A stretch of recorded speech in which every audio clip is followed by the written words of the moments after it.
This conference will now be recorded.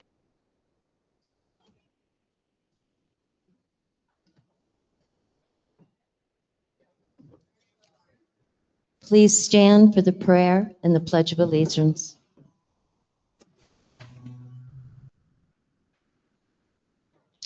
Heavenly Father, we thank you for this wonderful place that we can live and enjoy these years of our lives. We ask that you give us peace and harmony, give us wisdom and guidance to make decisions for the best of everyone here. We pray your blessings on us today. In Christ's name I pray. Amen. Pledge allegiance to the flag of the United States of America and to the republic for which it stands, one nation, under God, with liberty and justice for liberty and justice.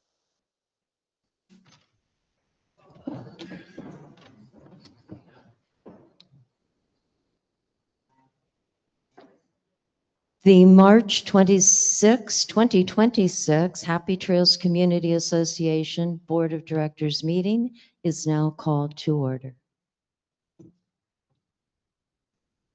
Roll call. Jennifer Ellswick, Board President. Here. Becca Paulson, Vice President. Here. Cliff Giroux, Board Secretary. See him up there. Cliff is online. Fred Rand, Board Treasurer. Fred will not be here today. John Chilcote, Present. Director. Chuck Garvey, Director. Present. Brad Midkiff, Director. Present. Thank you all. Homeowner statement period guidelines. Speaking time. Each owner may speak once per motion for no more than 2 minutes. Virtual attendance. If attending virtually, please keep your audio muted. To speak, raise your virtual hand, and when recognized, state your name and lot number, just as you would if attending in person. Purpose. During an open meeting, members have the right to comment on a pending motion prior to the board's vote. This is a time for comments, not a question and answer session or debate. Relevance. Comments should be focused on the motion currently under formal discussion. Conduct. Negative or personal remarks directed at fellow residents, association employees, or members of the board of directors will not be permitted. Thank you. Cliff, may I have a motion to approve the minutes?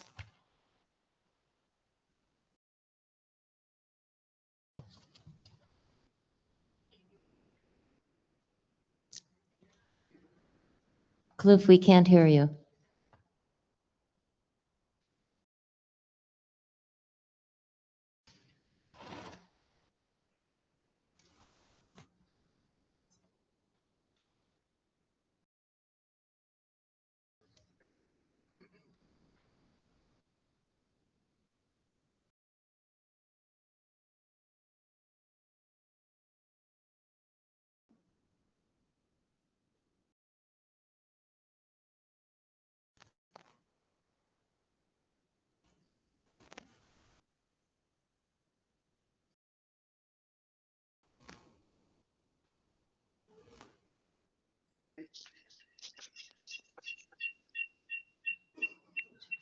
Thank you.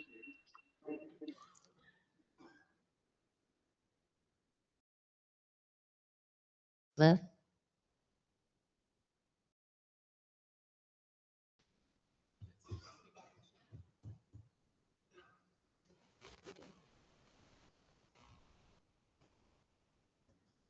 Okay. Becca, can you make a motion? I, Becca Paulson, move to approve the minutes from the February 22nd, 2026 Board of Directors meeting. I second it. It was actually February 12th. It was actually February. Correction, February 22nd. Thank you. Directors, any discussion? All in favor of approving the minutes, please signify by saying aye. Aye. Aye. Aye. Thank you. Becca.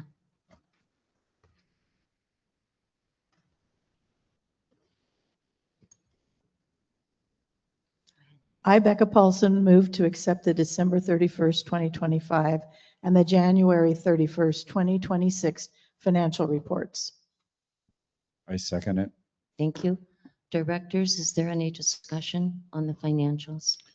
The only question I have, so we're now caught back up, because I know the last meeting we had October, so this brings us to the current status at this point in time. Correct.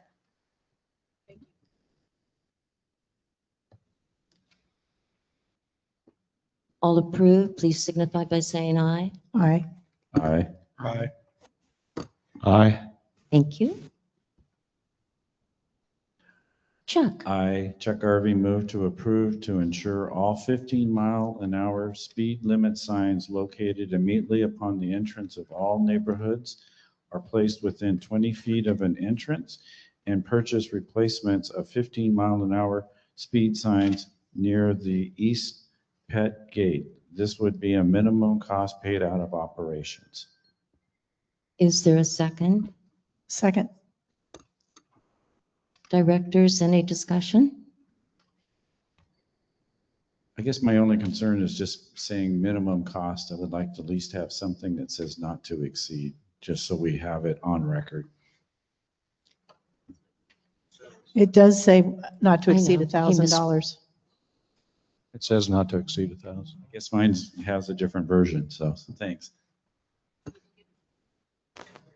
No, I did not. And it is not to exceed? $1,000, And so you've amended to not to exceed $1,000? not to exceed $1,000. Okay, and Becca, second. Second. Directors, any discussion? Owners, any discussion?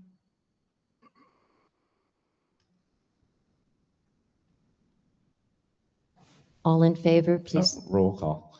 It's a dollar figure. You're right. Thank you, Chuck. Roll call. Becca Paulson, Yes. Cliff Giroux.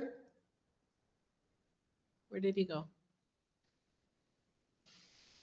Cliff Giroux. Okay, he's thumbs up. He's a thumbs Thank up. you. John Chilcote, Yes. Chuck Garvey, Yes. Brad Midkiff, Yes. Jennifer Ellswood. Yes. Motion passed. Thank you. Chuck, you missed one. You missed one prior to that one.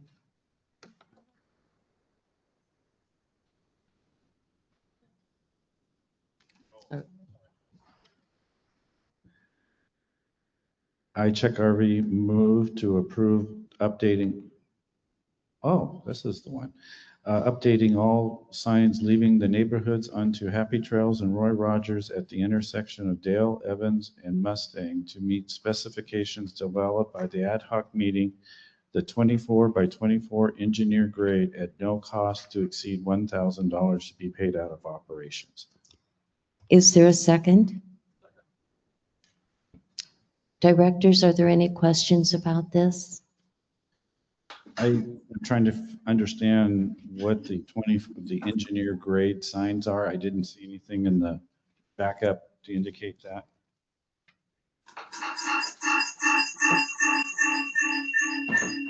Cliff. Okay.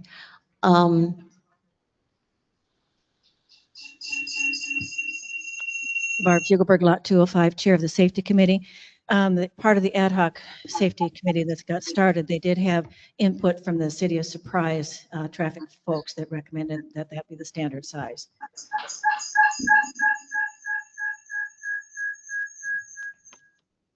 That answer your question, Chuck? Any other questions from the owners?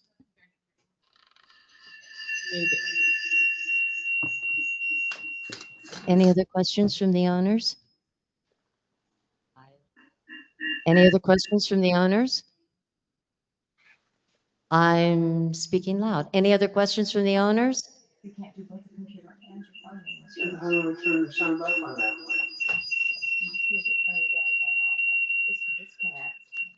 Donna 379. Besides just the speed limit signs, are we going to have the painting of 15 miles an hour on the road in nice big white letters so people can see it? Or did that go by the wayside? Jonna, I believe that would be road striping, a different motion at a different time. It's not part of this one. All right, fine. Thanks.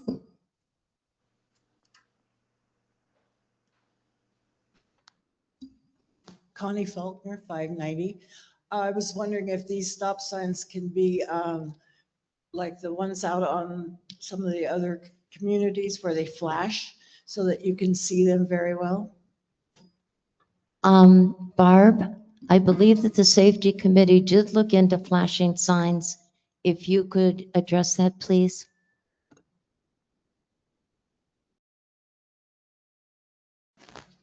We spoke to a couple of other communities that have had them and have taken them down as a result of complaints from neighboring lots with the lights flashing into them, and they didn't see it made that much difference for them. So what we're asking is that these signs, because our community is over 35 years old and many of these are faded and they can't be seen, that by just improving our signs, hopefully, and that's a hopefully, we'd have better participation in stopping at the stop signs versus it being something that they might want to do. Thank you, Barb. Connie, 590. Our concern is for some of us that are going blind at night. The flashing lights are better seen at nighttime. Okay, thank you, Connie. Any other owner comments? Hello, I'm Angie Ganzuk, lot 536. We live right on that corner, so I am a witness to so many potentially horrific accidents. People do not stop. It doesn't matter if they're on a golf cart or in a car, and I try to get their attention and whatnot. So I'm curious what is going to be different about these stop signs, because that's the point, is safety, right? What's going to be different about these stop signs that you're going to put in? Are they going to look any different? Are they going to, I don't know about the flashing lights so much. That could be kind of annoying for us on that corner as well as the other three corners. So I'm just wondering what is going to warrant the expense to make a difference. The issue is the reflectivity. The reflectivity usually only has a 7 to 10 year warranty on it. And so these will be luminescence that as your headlights hit it, you'll be able to see it fast. More luminous, but not flashing. Thank you, Barb. Any other owner questions about the stop signs? Doug Doty, lot 630. One other option we can add to the reflective stop signs is putting on reflective tape onto the posts. Some of these signs are hidden because of vegetation and other obscurities, but with reflective tape, the silver and red, that may help because they can see that post at night, and even during the day, it's bright enough. So it does eliminate the option for the lights, and lights can be irritating to residents that do live in that area, like Barb stated. Thank you. Are there any other owner questions with respect to the actual motion, which is stop signs?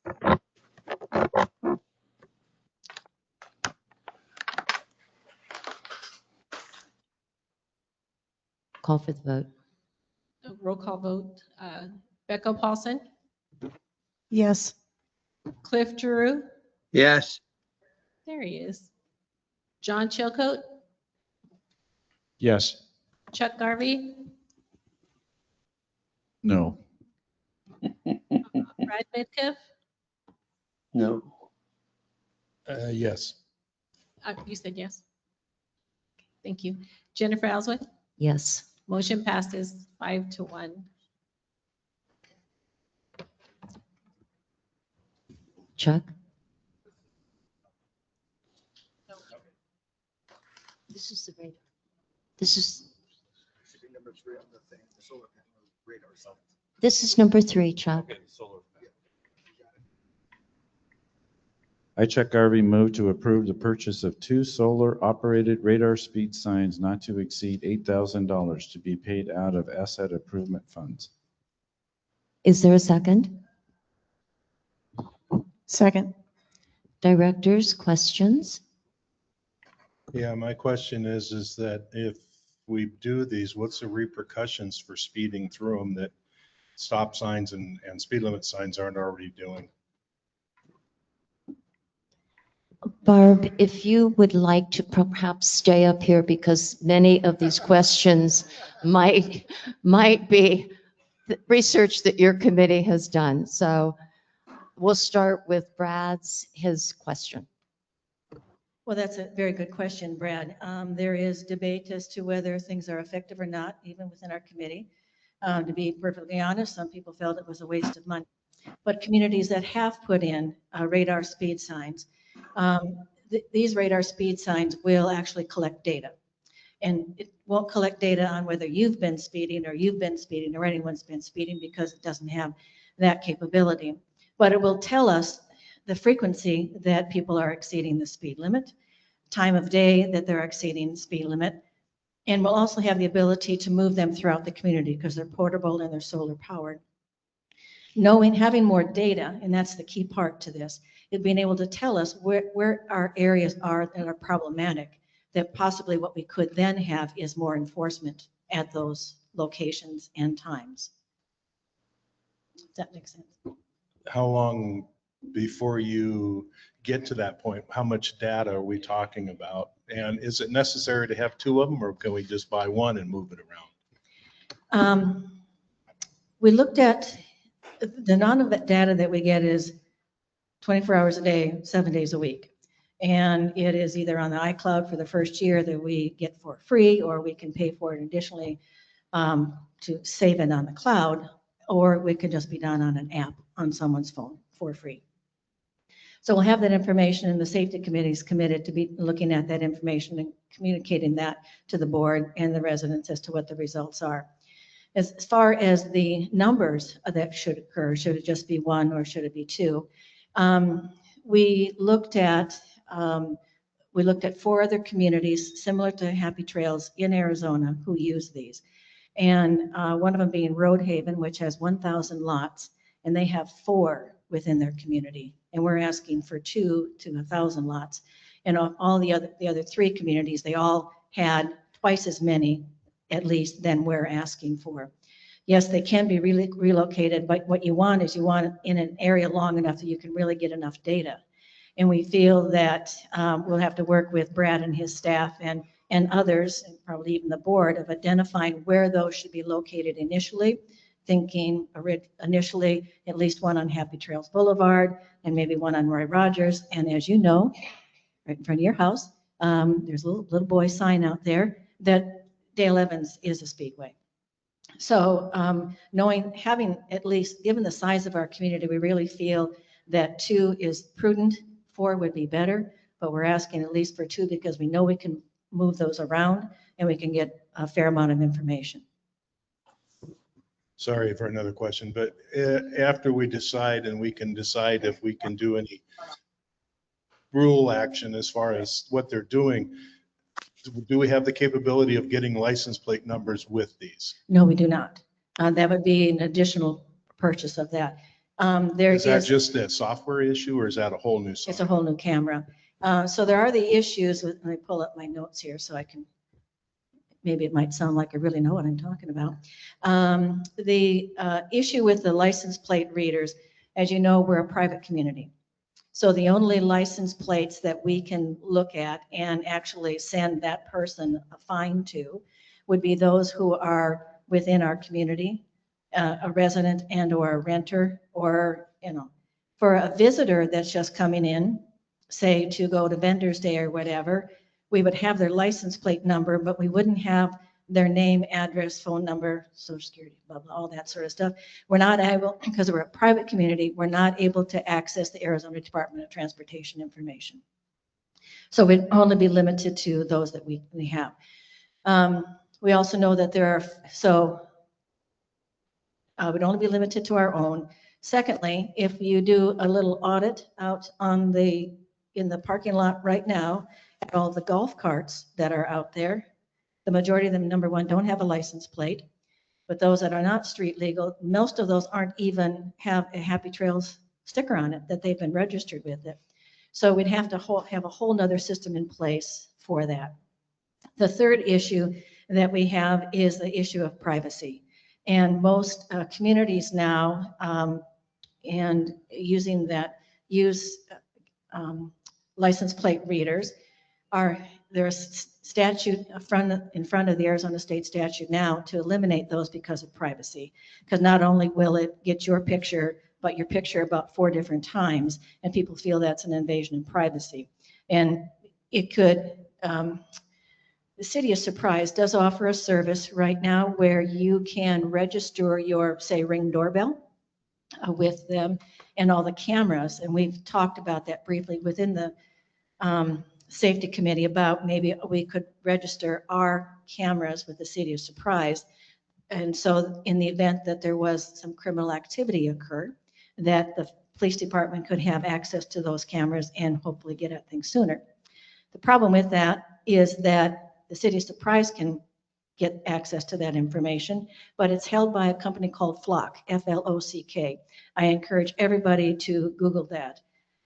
In that they have been known nationwide to sell their data to other people. And so many of the communities who have that, currently have it, are stopping that right now. So it, you know, we obviously don't want to get political, but there is a lot of the issues regarding immigration. But we all know that if you find the right attorney, the attorney might be able to get that.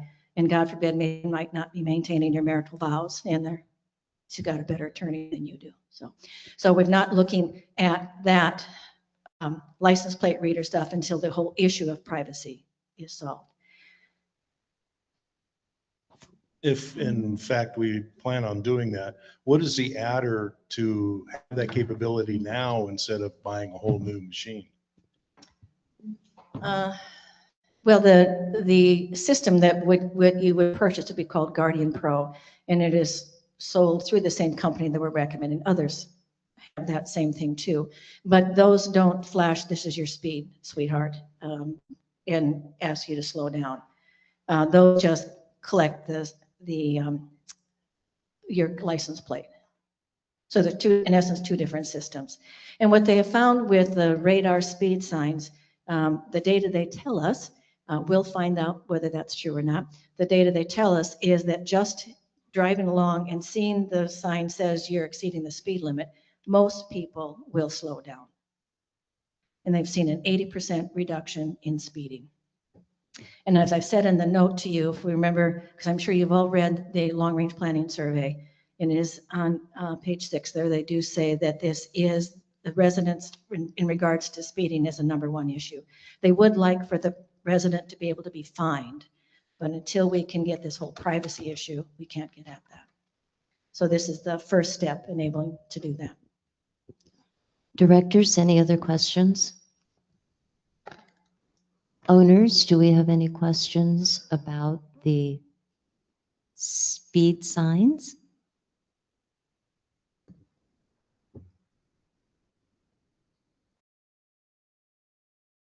Hi, I'm Erin Brown, lot 536. I didn't hear how much this is going to cost. I don't know how this is going to stop people from speeding because we have no way to enforce it. Nobody's going to get a fine or a ticket. We can't do that within Happy Trails. So at this particular point, I don't know why we would even want to do this. Thank you.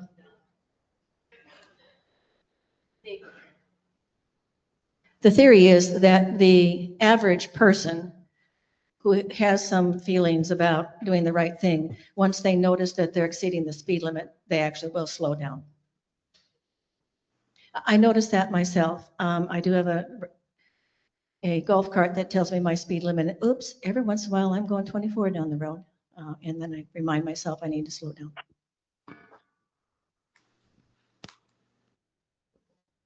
Good afternoon, Jim Marion, lot 1125. I was on the board of directors several years, 10 to be exact. We had that speed sign down there, and the only thing our residents used that for was to see how fast their golf cart could go.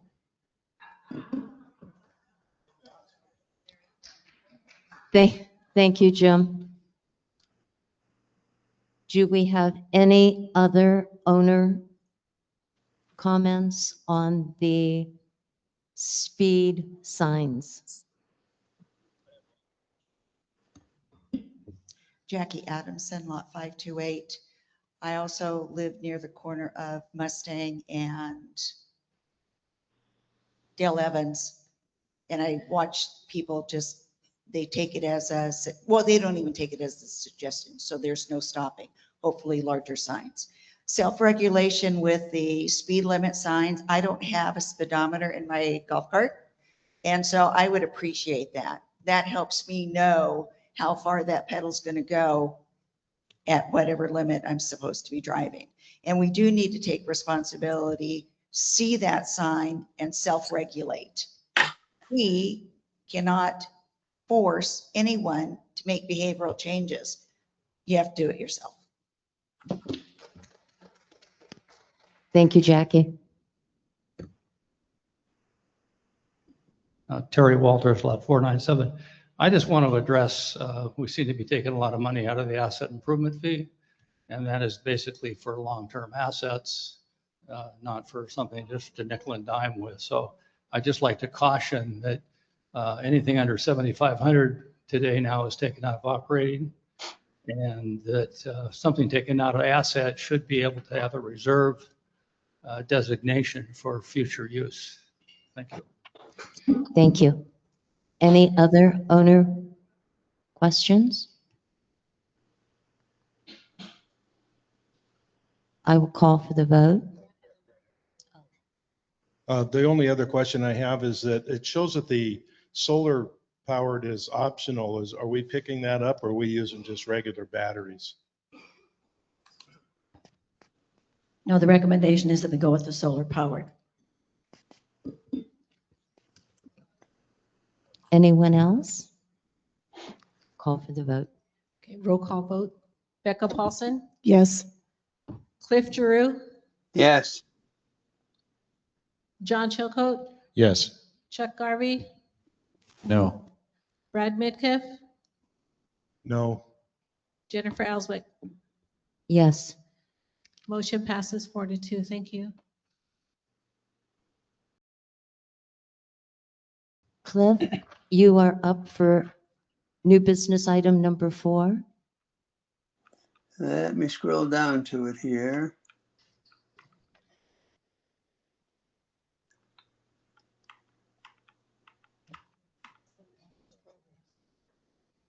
Okay, let me find it. Sorry, I'm having computer problems today. Oh, I make a motion that, no, wait a minute. Is that about sawmill? Yes. Okay. I Yes. make the motion that we approve the request for 50% reimbursement of the air compressor in the sawmill. Okay. Thank you, Cliff. I second. Since you're having problems, I'm going to let Becca make the motion. Okay, You can hear us, right? I can hear you okay. Okay. I, Becca Paulson, move to approve the Sawmill's request for reimbursement in the amount of $6,031.67 for the cost of a new compressor to be paid out of operating fund. I second it. Directors, do you have any questions about this? Owners, any questions about this?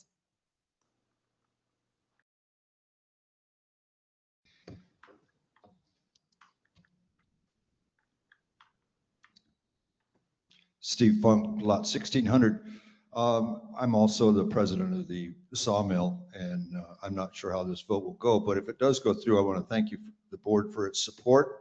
But I also want to take this opportunity with the sawmill, and I wanted to thank all of the community that has been involved with the project that we're doing at the sawmill in making the urns for the veterans and that are indigent veterans and their spouses, homeless vets and whatnot, to that have supported that. We've been getting a lot of support through the community, and we're on target to make 200 of those this year from the sawmill.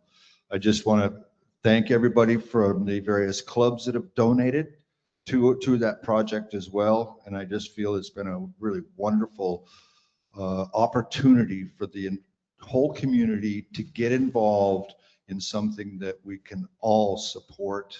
And I thank you very much. I hope it helps bring the community together. And I hope you vote for the compressor. Okay. Steve, we need to stay on point and only address the motion on the floor, but thank you.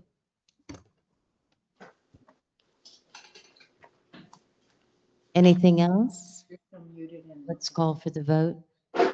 Call vote. Becca Paulson, Yes. Cliff Giroux, You're muted.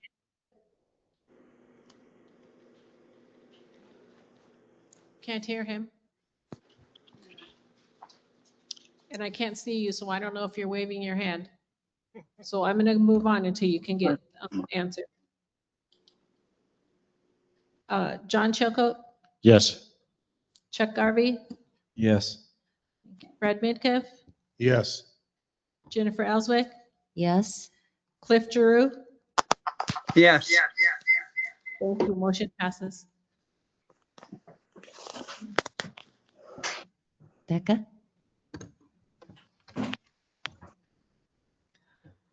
I, Becca Paulson, move to approve the Finance Committee's recommendation that the Board of Directors only spend 85% of the annual reserve income, including interest, this upcoming budget year, and to maintain $1 million in the Asset Improvement Fund.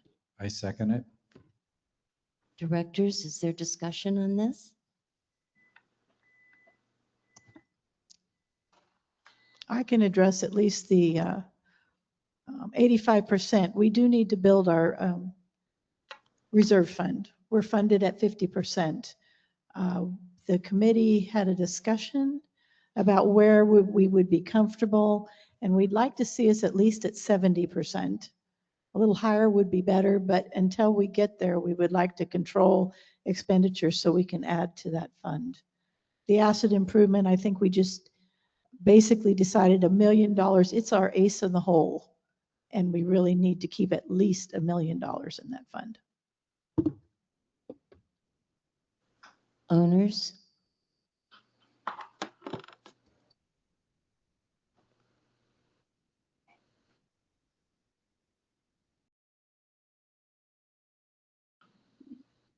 Terry Walters, Lot 497. I would like to see in addition to that amendment that the dollar amount has to be above 50,000, 75,000 to get rid of this tricklings of a few hundred here and a couple of hundred here and a few more over there. The reserve fund is meant for large reserves to supplement the income, the reserve fund. And we've got the swimming pool coming up. We've got the swimming pool coming up, maybe 2 of them. And I would try to hold off capital improvement fees. So there needs to be some limitation, because the other day we spent a few $100s here and we spent a few $100s there. Right now, everything under 7,500 has gone to operations, and that's where it should probably go. Thank you.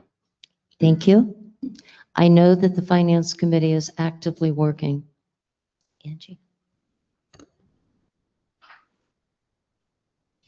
Yeah, I can speak to the reserve funding. So any item the board approved recently, any item under 7,500 does come out of the operating budget, and there's line item for that.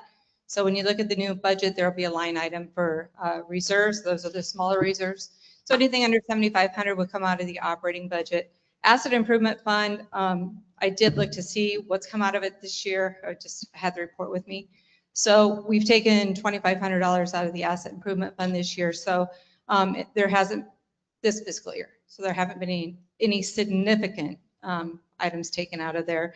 And I don't think it's really the intention to take a lot of small items out of the Asset Improvement Fund. So I don't know if that helps, but I think Also, with this recommendation, if the board chooses or needs to go under the 85% or over the 85%, or needs to go under the $1 million, I mean, that is a board decision. This was just a recommendation by the finance committee that we would like to see, again, the reserves build and keep that asset improvement fund for when we do need it, because there's going to be a time when we do need it, probably swimming pools or some large asset improvement. Thank you, Angie. Any more questions from owners?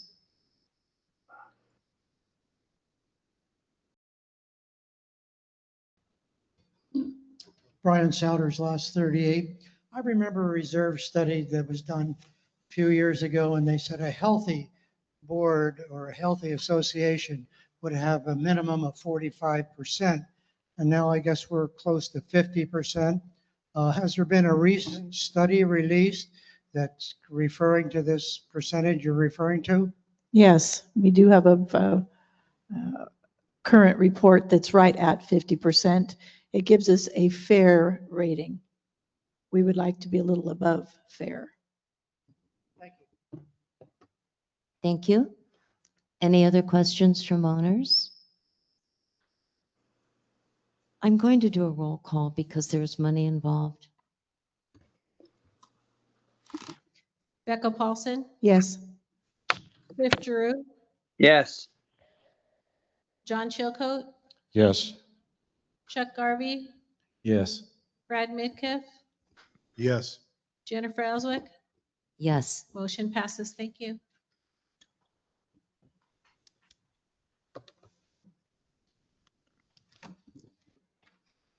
I, Jennifer Ellswick, move to approve. Okay. I, Jennifer Ellswick, move to approve the proposal from Spires Tree Service for trimming and skinning 120 palm trees, thinning and spraying 119 olive trees, and removing 2 pine trees for a cost not to exceed $35,000 to be paid out of operating. Is there a second? I second it. Directors, any questions? Yeah, I'm kind of curious what's going to happen. We're going to remove we're kind of curious, removing 2 pine trees. Are we replacing those trees with other plants to keep it consistent? At this point, it is just to remove. Just to remove only, no replacement? Per this motion. Thank you. I have to, no. It's to remove 2 pine trees in the villas that are growing up and disrupting the occupant's foundation. So it's a matter of getting those out of there so that they don't wreck the people's foundation. And all the olive trees are staying. They're going to prune them. They're going to make them so that they don't drop fruit. And so that will be a real plus. Thank you, Vicki. Any other director questions? Have we skinned the palm trees in the past, or is this something new? We started skimming the palm trees last year. Any other owner questions? Roll call vote. Okay, roll call vote. Becca Paulson, Yes. Cliff Drew, Yes. Yes. thank you. John Chilcote, Yes. Chuck Garvey, Yes. Brad Midkiff, Yes. Jennifer Ellswick. Yes. Motion passes. Thank you. Cliff, this is your motion, but since you're having computer problems, I'm going to let Becca read it. Is that okay? Yes, that's fine. I, Becca Paulson, move to approve the proposal from Clearwing in the amount of $39,453.93 for the installation of new fire retardant drapes in the pack to be paid out of Reserve Fund number 931. Is there a second?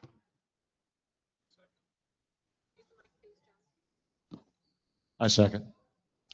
Directors, are there questions? The existing curtains, can they be taken care of with spraying them with the same and save some money on that? I don't know. The existing curtains, I believe, were 40 years old and they have already been taken down because they were a fire hazard. And I have a question because I'm looking over the proposal. I don't see any indication that there's a certification from the NFPA 701 that they're going to certify it. And also, when I was reviewing and the history, you have to every 1 to 5 years go back and recertify or test the fabric to certify that it's still there. And I did not see that in the quote. And my other concern is that we only get a 1-year warranty on this when it's an 18-year-old, that we have a reserve study that says we should have curtains for 18 years.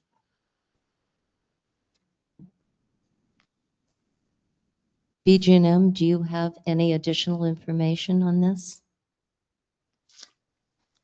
Bradley, do you have any additional information? When we spoke with Clearwing, they mentioned that the warranty is on their manufacturing, but there was no mention of having to update their clarification. They said that once it's installed, it's good. So I was unaware of any of that from Clearwing. Okay.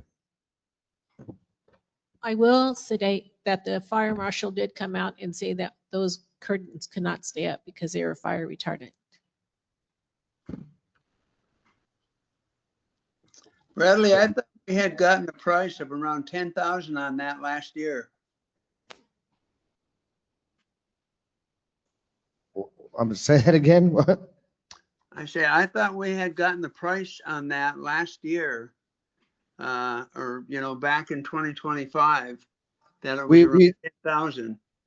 No, we did a replacement on the front curtains, but I believe that was still around 20,000. I believe we paid that last, was it 20 or 30,000 still with the front curtain. So I'm not sure where that's coming from, but that's not at all any of the numbers that were brought to us for the curtains for being fire retardant as well.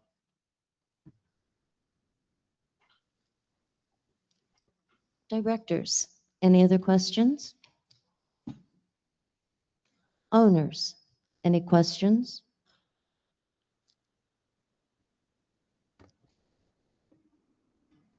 Robert Ernest, 996712. Darlene, did you just say that the fire marshal said we really can't have those because they're not fire retardant? Is that correct? That's correct. Okay, even They though we came have out and did an inspection. Okay, They told even them though we had- have a sprinkler system and we have flooring and all that, that would go up. I'm just trying to understand. No, I'm you're all for correct. safety, but No, it's he making me did, kind of even crazy. though we have a fire sprinkler system, those particular curtains are not fire retardant and they have to come down, is what we were told by the fire marshal. Okay, We're thank not in you. compliance. Thank you. And I just want to piggyback on that. They're not any of the that you see up here. They were the old gold ones that were in the way back. They have been removed as the fire marshal requested. So they're not even up right now. Kathleen Connor, lot 1312. So question is, do we have to have curtains? The request was yes. The request from whom? From the residents and the theater groups and everyone that uses the stage to the theater shows and all the other activities we have in there.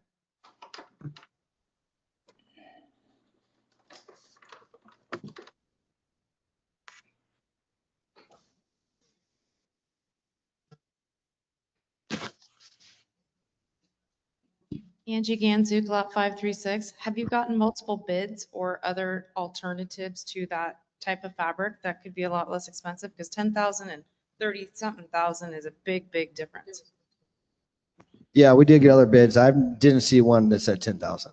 you looked And into Clearwing is who we've used before, so that's kind of where we went, but we did get other bids and yes, Clearwing is who we want, or the recommendation. I did not see a bid for 10,000, so I don't know where that came from. BG&M, any input? Thank you. Owners? I'm going to call for the vote. Oh.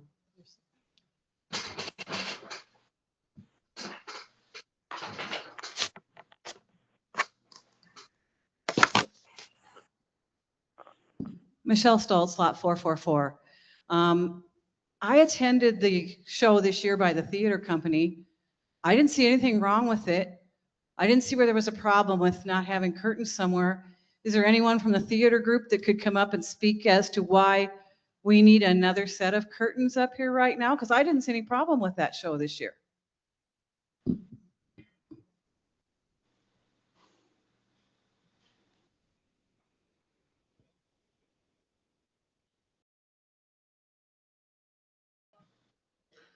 I'm going to call for the vote.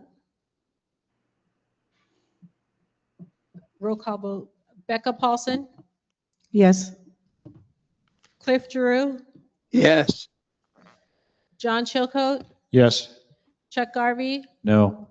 Brad Midkiff, No. Jennifer Ellswick. Yes. Motion passes 4-2. Thank you. Cliff, the next one is also yours to read, but I'm going to let Becca read it if you're okay with that. That's fine. Okay. I, Becca Paulson, move to approve the proposal from Hawk Contracting for road striping along Roy Rogers Boulevard for an amount not to exceed $50,000 to be paid, to be paid out of operations. Do I have a second? Second? Directors, do you have any questions? I've noticed that we're still having some issues with some of them cracking up and everything. Do we really want to move forward until we have some good time on these to make sure that we're actually going to improve what we had before? Doug, would you like to address that? Thank you. Doug Doty, I'm the chair of BGM. Initially, we had complaints about our painting fading fast, wearing off fast, what have you. And we were doing it twice a year, roughly $10,000 each time.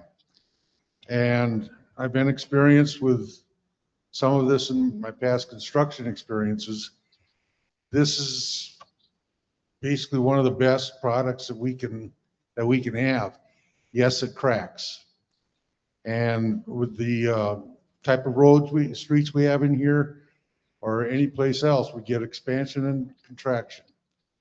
And this stuff is not infallible as far as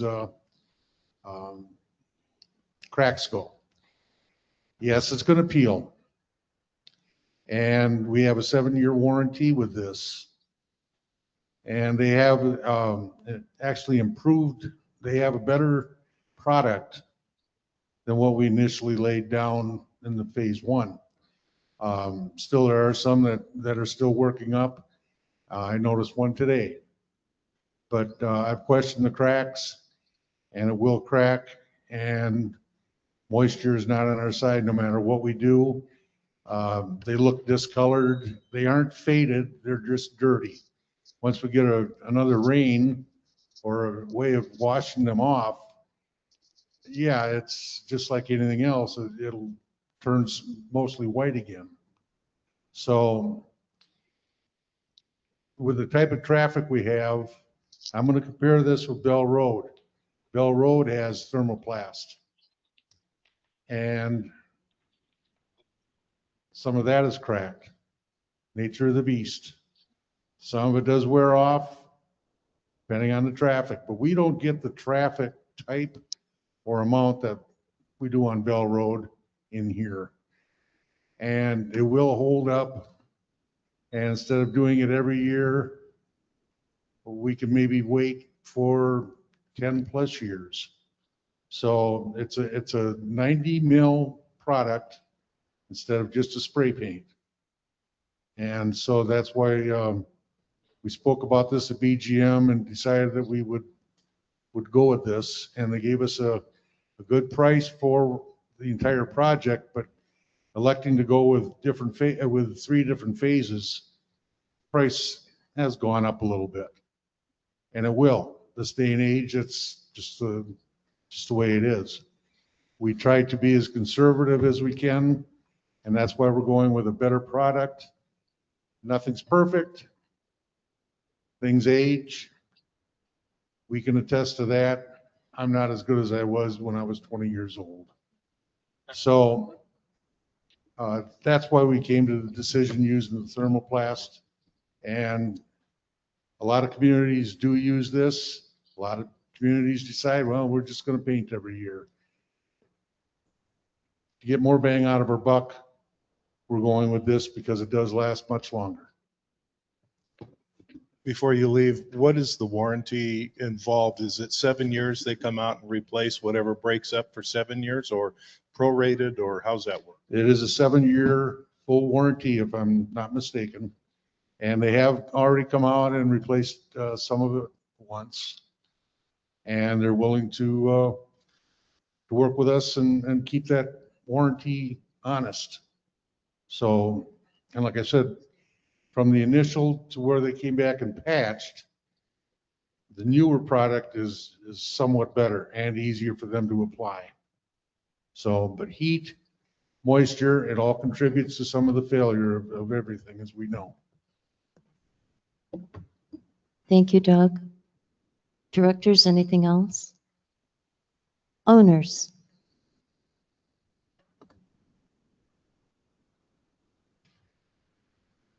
Angie Ganzuk, lot 536. I wanted to raise what I feel is a very serious safety issue with what we were just talking about with the painting on the lines. You have the letters walk facing the golf cart coming at you. So it says that I can walk in with the golf cart coming to my face. Like, that shouldn't be there at all. That needs to be blacked out like immediately. It even confuses my brain when I come in through the front gate looking at that, or when I walk all of this whole community every morning. There's a sidewalk there, and I think it's common knowledge that people understand they have a sidewalk that they can walk on. So could we please at least get that walk thing that's in the opposite direction of saying golf carts and stuff? Really appreciate it, and a response right now from the board. Thank you.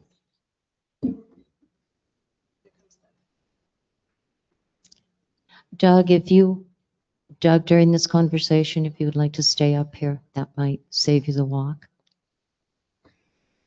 Okay, in regards to that question, statement, whichever, but it's a safety factor. People would rather walk facing oncoming traffic so you can be seen and you can see them. Buggies, bikes, whatever, that's any type of vehicle, all flows the same direction. Yes, there's a sidewalk there. We've heard statements where it's easier for me to walk on asphalt than it is concrete sidewalks. We're all prone to idiosyncrasies.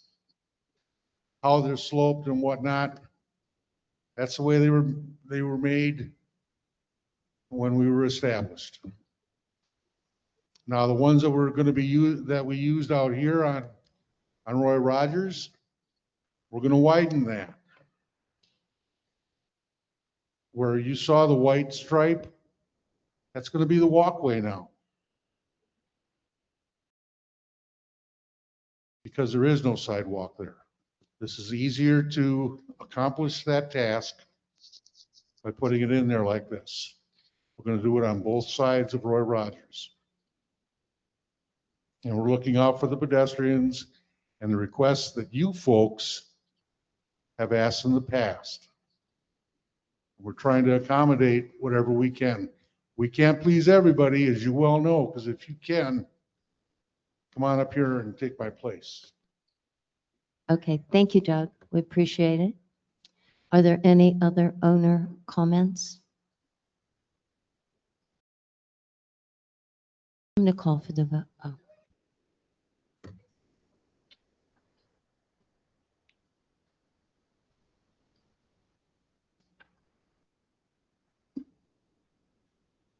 I agree that it is a safety thing, because I have walked with traffic before and had golf carts come up behind me and like, get off of the street. And that was on Roy Rogers and Dale Evans. It's safer to walk against traffic, just like the way we were taught when we rode bikes to ride against traffic.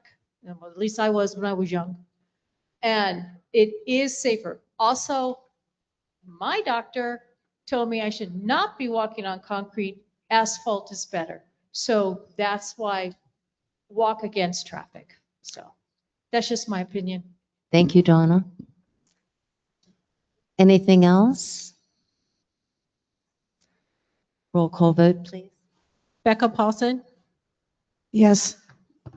Cliff Drew, Yes. John Chilcote, Yes. Chuck Garvey, Yes. Brad Midkiff, Yes. Jennifer Ellswick. Yes. Motion passed. Thank you.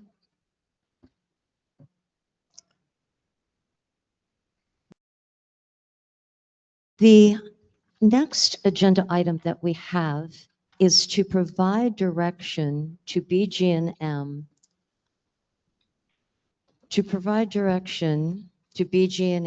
on the future of the indoor spa at Town Center. This is a little bit unusual because ordinarily the board would just address motions, but the BG&M committee has asked us to discuss this at the board meeting. There was a survey that went out. Did the people want an indoor spa or did they want an extension to the fitness room? The survey results came back that the majority of the people wanted an addition to the fitness room. BG&M also had 4 separate meetings where people could come and ask about the spa or turning it into a fitness room.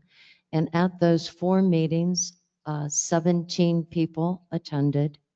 So I think that it would be wise for the board to put this back with the committee, which is where it truly belongs, for the committee to bring us a recommendation with a dollar amount.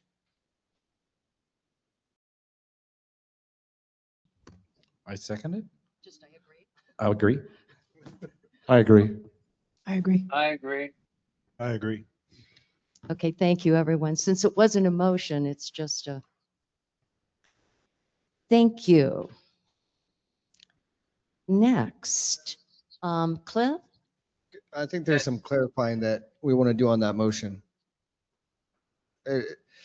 So the recommendation, because there was numbers provided and it's a wash pretty much if we wanted to repair the indoor spa or add it to the fitness center. So with the survey results, I think the BGM is looking for direction from the board of, do you want them to continue to see what the cost and go forward with bids to turn the spa into a part of the fitness center? I think is what they're requesting. Yes, I believe that's what we all agree. We want to see dollars with a motion. We've got some options that we've kicked around ourselves. And one is to return it to the original spa, which could run into substantial amount of money. And we don't know the extent of the damage.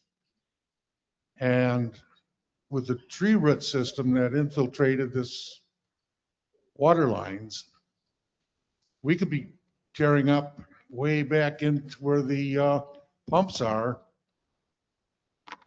and tearing up around the swimming pool. Doug, let's hang on because what we really need is for your BG&M to come to us with the information you're giving now with the dollar amount. Since there's no motion on the floor and the board agreed that for you guys to look into it and for you to bring us a bid for converting it to a fitness center. So we can have this discussion at that motion. Okay? Thank you, Doug. Fair. Cliff, this one Yes. is, are you good to do this one? Would you like Becca too? No, I can do it. Okay, this is solar. I move to approve the proposal from Solar Top for the installation of solar panels at NC1 for an amount not to exceed $140,000 to be paid out of the asset improvement. Do I have a second?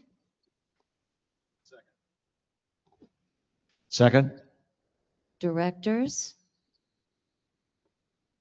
I guess I'm concerned because I mean, I've seen this thing brought up before about asking for solar panels on the roofs and the mention of the parking lot, and it's always been voted down. I don't know why we keep trying to bring this back up.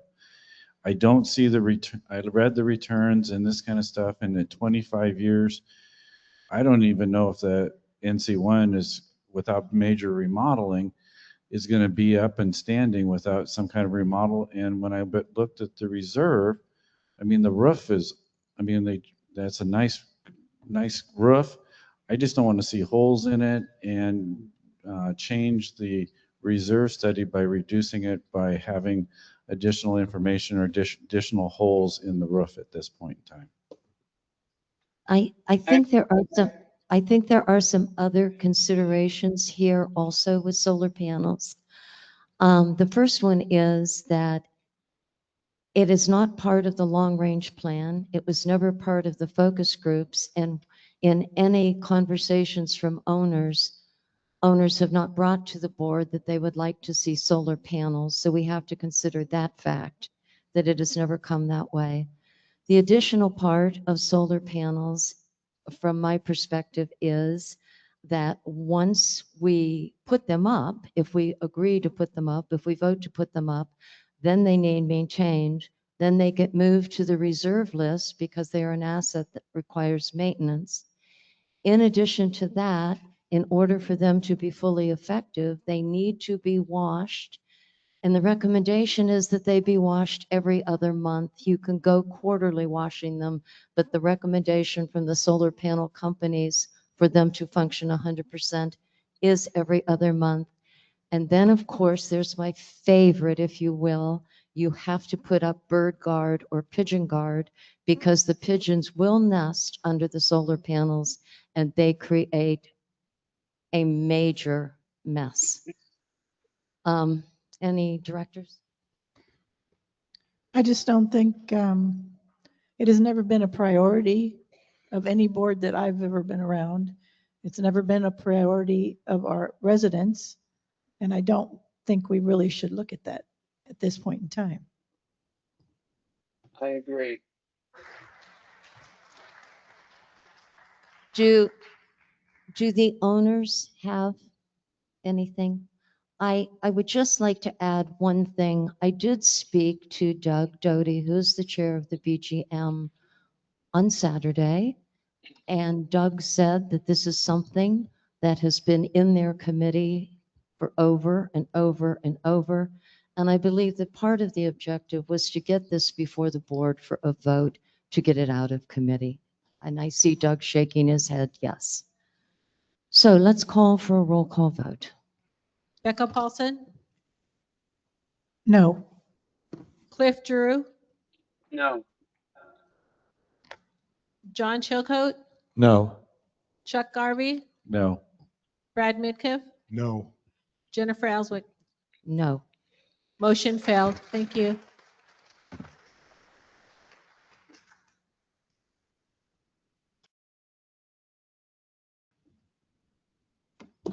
John, you're up.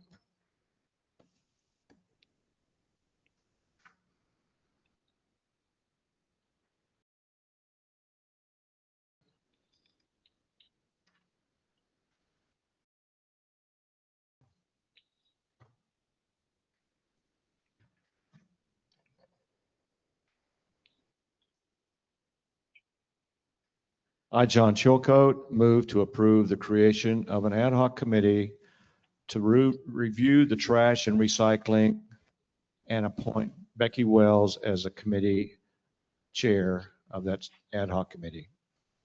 Is there a second? Second. Directors, you have questions? During our planning meeting, we also discussed to make sure that there's always a board liaison at the ad hoc committee. So I do like to make sure there's an amendment to this motion to include an appointed board liaison. John, will you amend your motion to include an appointed board liaison? Yes, I agree to that amendment. Becca? Second, yes. Directors, any other discussion?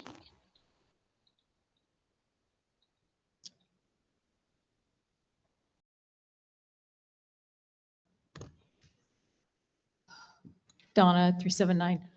Okay, I was on the first ad hoc for the trash. And why are we doing this again? It seems to be working. It's nice and clean. There are no rats. There's no trash laying around. And I know that somebody is up in arms about recycling. Have we contacted people for the recycling to see if anybody will pick them up? Because I know the Parks and Sons won't, and that's our trash people. So why is this being brought up again, and why are we having another ad hoc? And by the way, I would want to be put on that ad hoc, please. Okay, so I've had a number of people come to me about recycling, and personally, every time I throw a plastic bottle in the trash, knowing it's going in the landfill, it kind of bothers me. So I contacted Waste Management, and two of their people came out, gave Becky Wells and I some time together. We took them around and showed them what our operation is. We took them down to the trash dump, and they looked at our bins there, and their question was, "Oh, so why aren't you recycling?" And we told them the story and the fact that we couldn't be guaranteed that our recycled material would be actually recycled. And he said, well, that's crazy, because you could turn 2 or 3 of your bins into recycling right now. It wouldn't cost you any more money. And then we have a material recycling facility about 3 or 4 miles from here that recycles. So I said, okay, we'd like to have a tour. And in the meantime, we've decided to ask for an ad hoc committee to be brought up. There are 3 companies here that do trash and recycling that we are aware of: Republic, the one we have now, Parks and Sons, and Waste Management. So we would have 3 bids if we come up with a requirement, and the product of that ad hoc committee would be a requirement statement and an RFP to put out for bids. So I think a lot of people here would like to recycle. They don't want to see things that could be reused going into the landfill. So the rumor that there is no recycling is not true. There is recycling within 4 miles of here. The problem is, and this is the biggest problem, and believe me when I say this is a problem, because when we had recycling, people just dropped their bags by the recycle thing and the trash piled up. And I don't know how many times my husband and I went and cleaned that mess up. It was ridiculous. Nobody puts it in there. Nobody separates the bottles from what and the other paper trash. It got to be a total mess. And Parks and Sons was at our ad hoc, and they said they do not recycle, and they do not guarantee that it will go to a recycle center. They said it would go into the normal trash, the dump. That's what they told us. So and if Waste Management is saying that, how much more is that going to cost us as owners? When you guys can collect all that money or all your recycle and take it to the recycling center yourselves. That's the best way to do it. And believe me, I am a conservationist. I believe in recycling. I've done it all my life, and I do mean all my life. But I have never seen such a mess, and it was disgusting, and a rat ran across my foot. No, I saw what happened, and nobody cares because people say, oh, I want to recycle, but then they just throw it outside. Thank you, Donna. I think that what we're looking at here is there are people that have approached the board and have concerns that they wish to recycle. So rather than the board trying to make a decision as to what is right, and I do know that we did have a committee that investigated this before, but that was I want to say 3 years ago now. So the idea that the board felt it would be good to have an ad hoc committee revisit to see if anything has changed. I also would like to say that when we recycled before, we did not have a gated trash area with monitors monitoring the trash area, and that people could only go in certain time when the trash area was being monitored. So that might cut down on people just dumping. But the thought was we looked at it, came back with a recommendation. I, for one, love our trash area. If one can love a trash area, it's neat, it's tidy, etc. But it's neat and tidy because we also put monitoring and a fence. So revisiting would simply be, is there an opportunity for recycling? Is there not? Maynard Bethune, 1621. My question is, I just came from the transfer station, and it's a mess. It's what I'm saying. It's a mess out there because nobody knows anything. In other words, they gave me a small piece of paper, and there was hardly anything on it. Now it's changed since I was out there a year ago, and we need to get some rules and regulations where people can take things that we don't take. And, you know, what's electronic, what's not electronic. There's so many questions that we get asked out there that we can't answer because we don't know. Sometimes they take it, sometimes they don't. So we need to get a set of rules and regulations. We need to get some signs out there that people can read that tells them if we don't take it, where to take it. And we don't have that. And that was, when we started this whole recycling thing, that was one of the top things that we had stated. We wanted to get signs up to tell people where they can get rid of the stuff that we don't take and why we don't take them. And you know, people asked just today the same thing. What's electronic? I have a charger for a golf cart. Would you take it? We used to take it. Now they say, well, electronics. So what does that mean? You know, Maynard? That's a big word. And same thing with appliances. You know, they say don't take appliances, but if it's not have Freon in it, we can take it. I don't know what that means, and we can't answer these people. Maynard, I really appreciate those comments. And that might be an additional task for the ad hoc committee to get some clear definition, of what we will take and where it goes. So that would be an additional thing that this committee could do.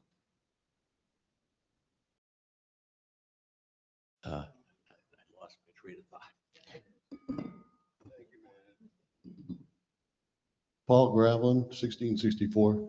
I was the general manager for Sun City Lions Recycling Corporation in Sun City. The Lions clubs ran all the recycling before Waste Management got here.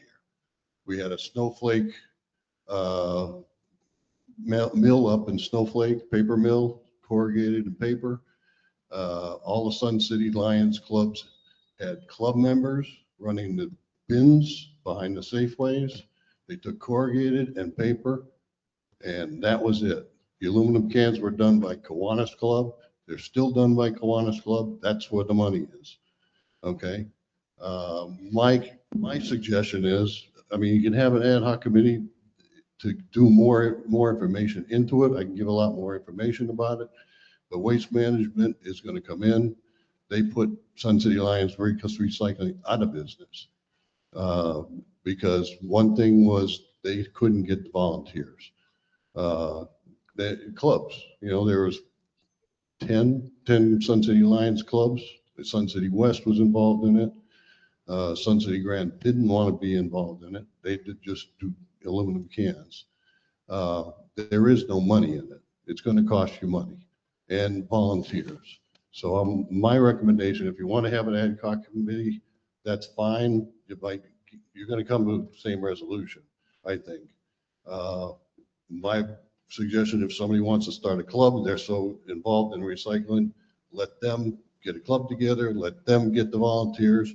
The volunteers at the Sun City Lions recycling bins were the most hated people in the world because if it wasn't clean, You know, paper mill wouldn't take anything unless it was perfectly clean, you know, otherwise you get a penalty for it and they refuse the whole load. Same thing with the recycling. If there was one bottle in one, you know, glass bottle in the recycling, the whole thing got refused. So it went in the dump anyways. So that's just the facts of life. So, all right. Thank you, Paul. I think that's probably additional information for the committee. Hi, Aaron Brown, 536.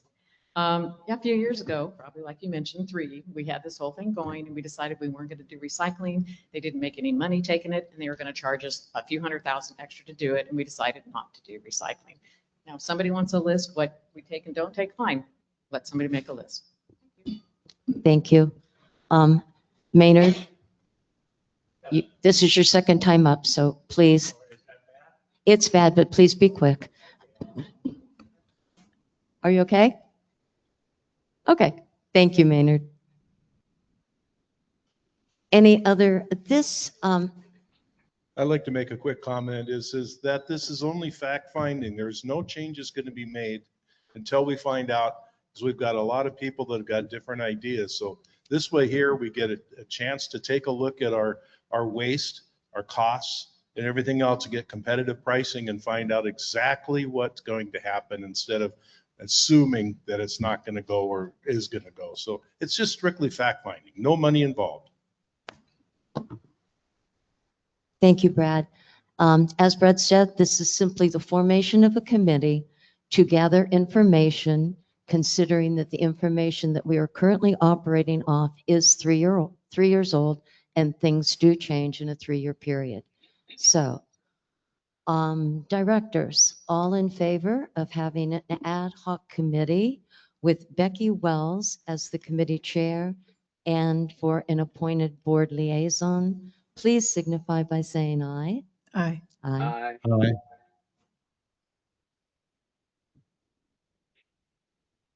Cliff? Aye. Thank you. I oppose.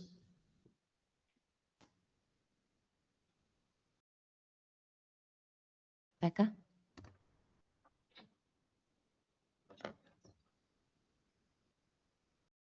I, Becca Paulson, move to approve the Club Reserve Fund Committee Charter.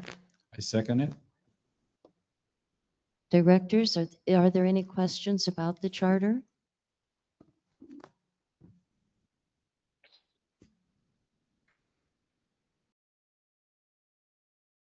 Owners, are there any questions about the Club Reserve Fund charter?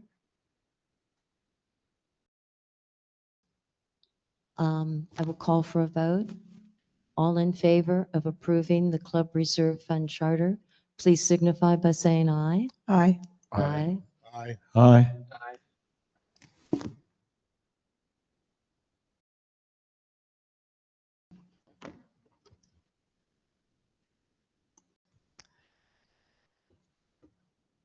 I, Becca Paulson, move to approve the Ceramics Club request for replacement of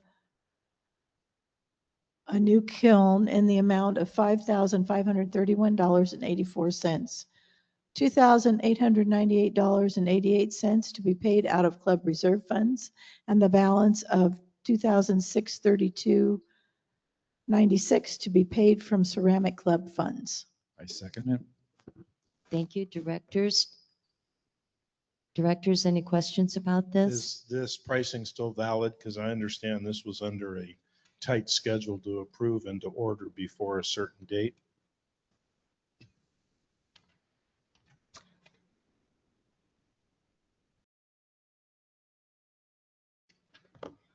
I believe they got an extension on the pricing.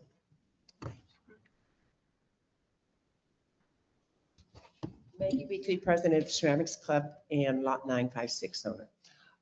Thank you very much for passing this, because we have had to fix, we have a kiln that's 16 years old, a kiln that's 15 years old, and a kiln that's 11 years old.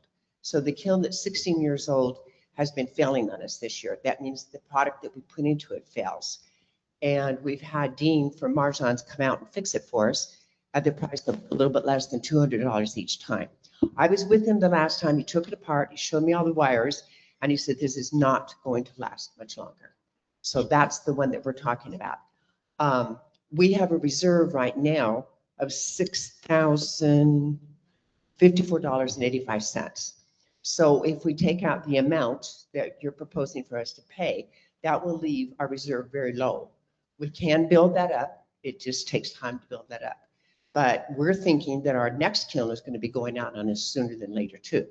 My understanding, and I don't have facts on this, that another club that had a kiln, they had the total thing paid for.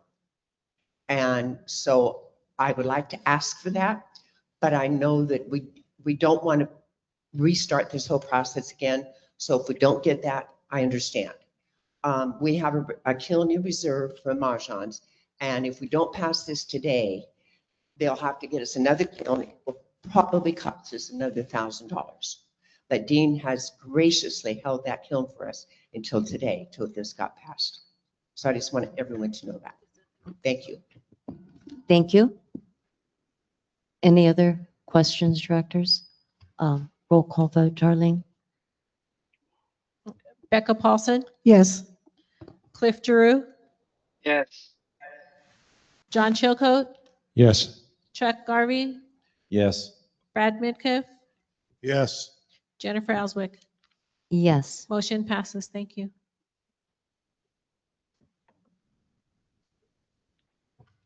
I, Jennifer Elswick, move to approve the purchase of 2 new shade covers for NC1. 1 new shade cover?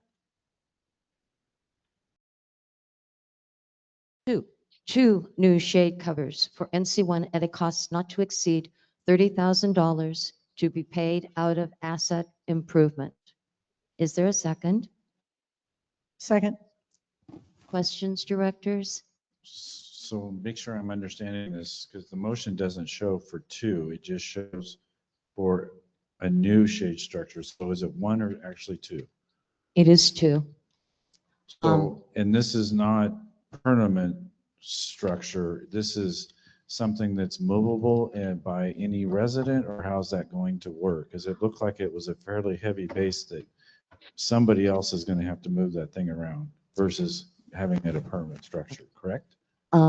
Vicki, would you like to answer? Because I know you've done a lot of research on this. Yes, is portable to a certain extent.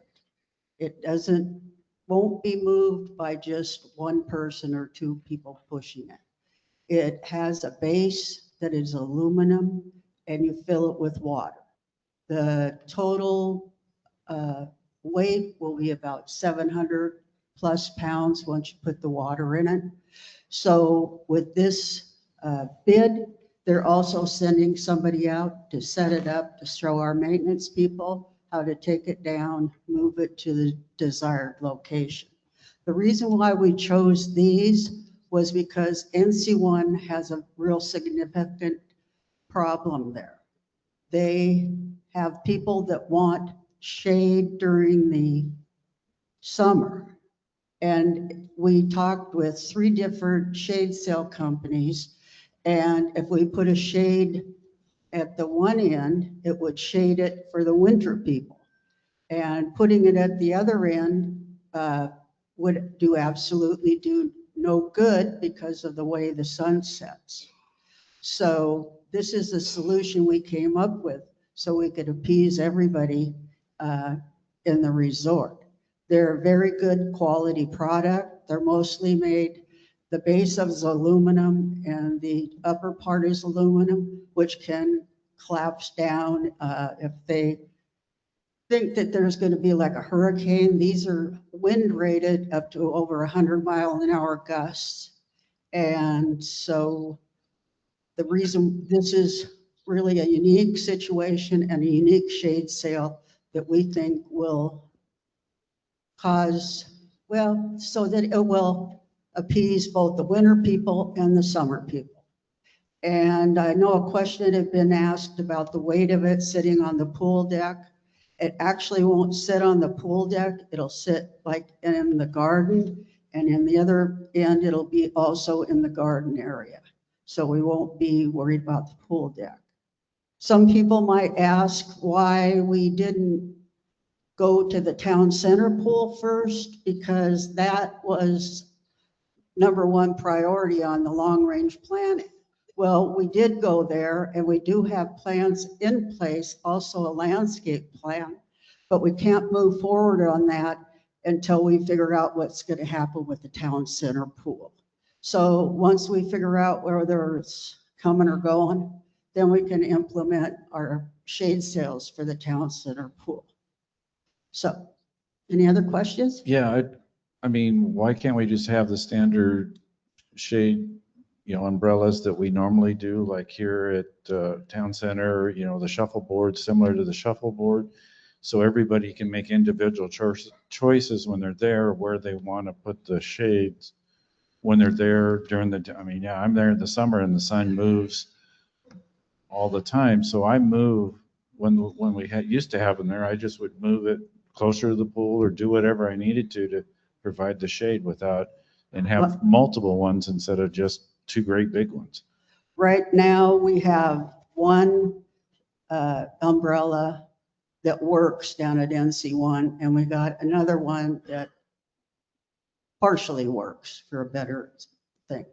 And I've noticed that those up at all around the pool areas are really not, don't really provide enough shade.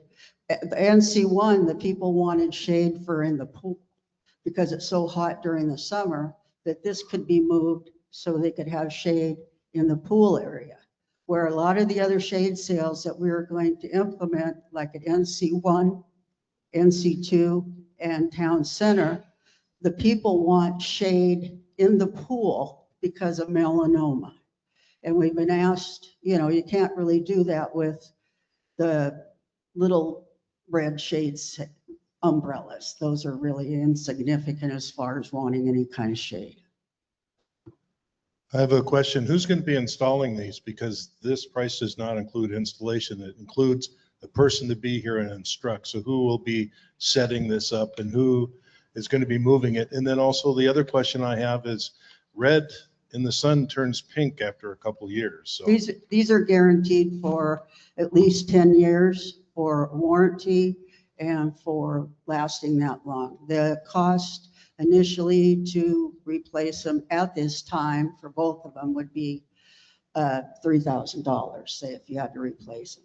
But they're made out of polyester, so they don't fade like the old cloth ones. And I'm sorry, I forgot what your first question was. who's going to be responsible for the installation? When the person comes to set these up, the maintenance people, we would suggest that they would come down and this person would show them how to break them down and how to move it. This time, I only see that there would be one that would need to be moved. It would be one from over by the hot tub, and it would be moved more to catch the westerly sun for the people that are here during the summer and shade the pool. Well, according to the proposal here, they're very specific about not touching anything. They're here to advise only. So we need to make sure that we have that set up ahead of time, because we're not going to be standing here looking at each other going, well, I'm not touching it. Colin and Bruce, the owner, I've talked extensively to him, and that was just put in there as kind of like, they're not going to come out and move it. They're going to come out and instruct our people how to take it down, how to fill it up. And that would be the extent of their instruction for one time. They're really a nice product.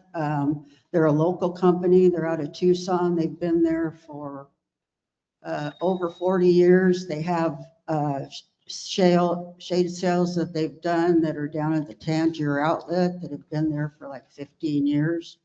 So I think the landscape committee did a really good job of providing a unique product for a unique situation that we were asked to do.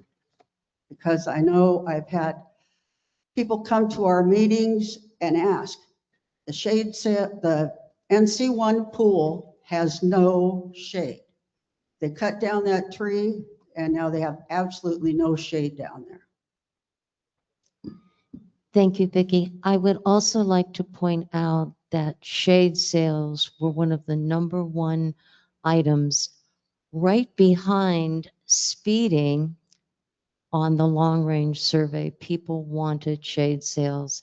And there was a focus group attached, there was a focus group that did research for what was needed at the pools. And needed at the pools was shade and more furniture. We did get more furniture last summer, and now we are looking at shade sales. Any owner questions?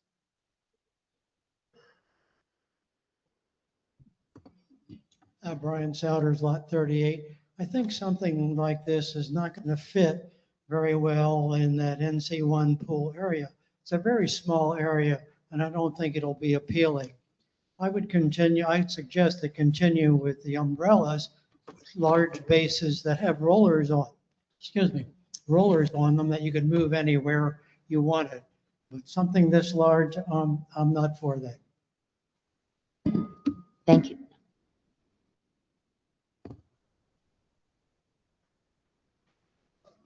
Aaron Brown, 536.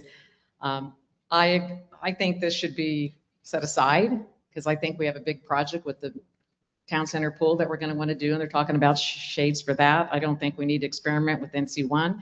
I think like those umbrellas we have at Shuffleboard are huge and big, and they don't play shuffleboard in the summer. I think those things can be moved around in the small NC area. I think they'll provide shade for people for what we need for now until we move forward for a bigger project. And I think we can buy a whole lot of umbrellas if we don't have them here for $100, not $1,000.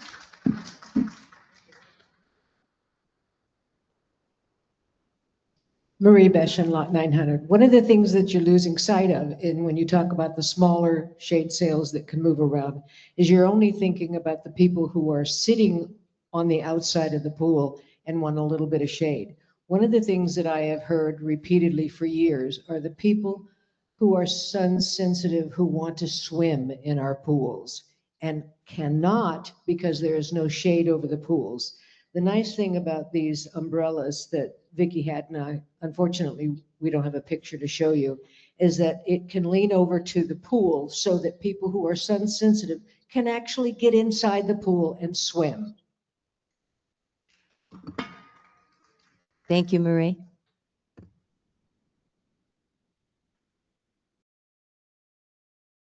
Angie Ganzuk, 536. I was on that landscape committee and I saw the beautiful designs that we had. And I do remember that the gentleman who did that design had showed us sails that were like pole mounted, like into the concrete, the pebble around it. So it was a big triangular, light colored, yellow, gorgeous. And I'm wondering what happened with that, for one thing, if you can answer that. Also, NC1 is the smallest pool in the pool area. $30,000 seems exorbitant. That's an understatement. And what do you mean in the garden area? Are you talking about where the palm tree is with the flowers in the bushes, or on the back side of the golf cart where the beautiful oak tree was removed? In any case, that's too much money and I don't think it's in the right location. But if you could really address that with this shade sales that he rendered up for us, that seemed like a really good solution. Thank you. Thank you. Part of the, I want to just briefly respond to that. Yes, the shade sails were beautiful. And yes, they may be a consideration for possibly town center pool, but the situation that the landscape committee thought these movable would be more desirable is because they could move depending on winter or summer. And a quality shade sail product is going to cost a lot of money. Michelle Kavanaugh, Lot 781, and I am on the landscape committee and worked with this project. We did look at other vendors as well. The reason that they are portable, and they're not portable by means of us moving them, and they are 700 pounds, is to give that stability for the weather that we could get, but also to provide the coverage, as you said, Jennifer, for people that are in the pool and to give the winter and the summertime. Being a full-time resident here, it is horrible during the summer months.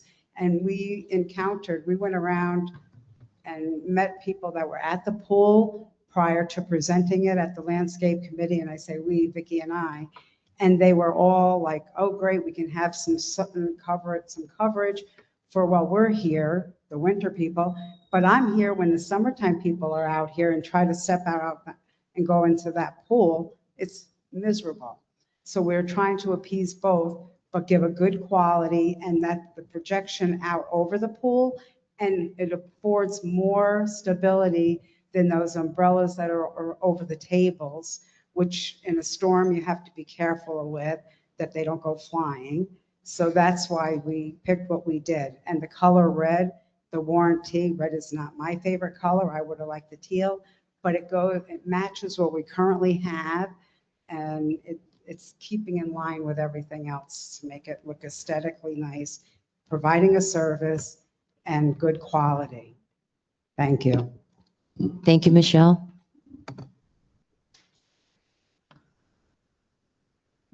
Yeah, Terry Walters, 497. These are massive, massive items. The sale is probably as big as what this whole table is in front of me here, with a 700 to 800 pound block that is not going to move. I mean, you're going to have to empty it, have half a dozen people around to move this thing. Sales, the sales that they talked about are beautiful. You can get online and look at them. And instead of sending 30,000, you can probably do the whole project with multiple sales for under 10, with anchor poles and everything, and you leave them up 24/7. You put spring anchors on the corners, wind can blow, they just move with them, or the sails go through. And if you want shade, maybe the villas have more shades. I mean, we keep forgetting about the villa pool, but people are welcome to go to the villa pool. And if they need more shade, maybe that place has more shade.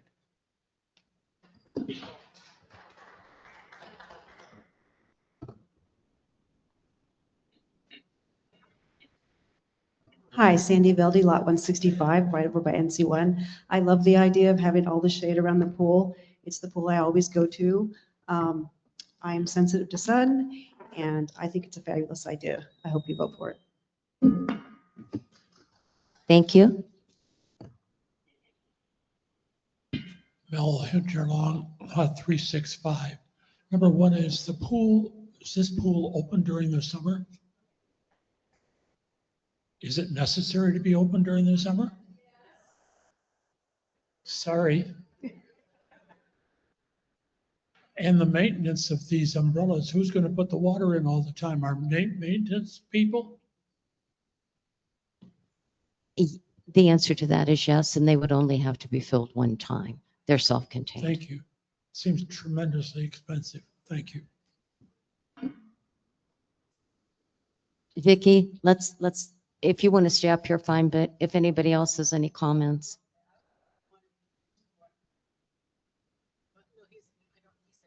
Oh, he's not coming up. Oh, okay.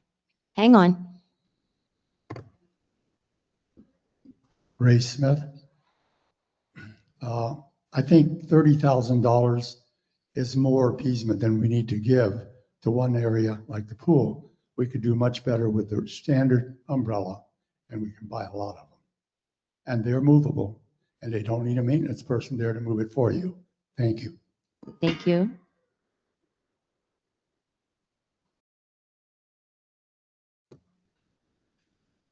Donna 379. Okay.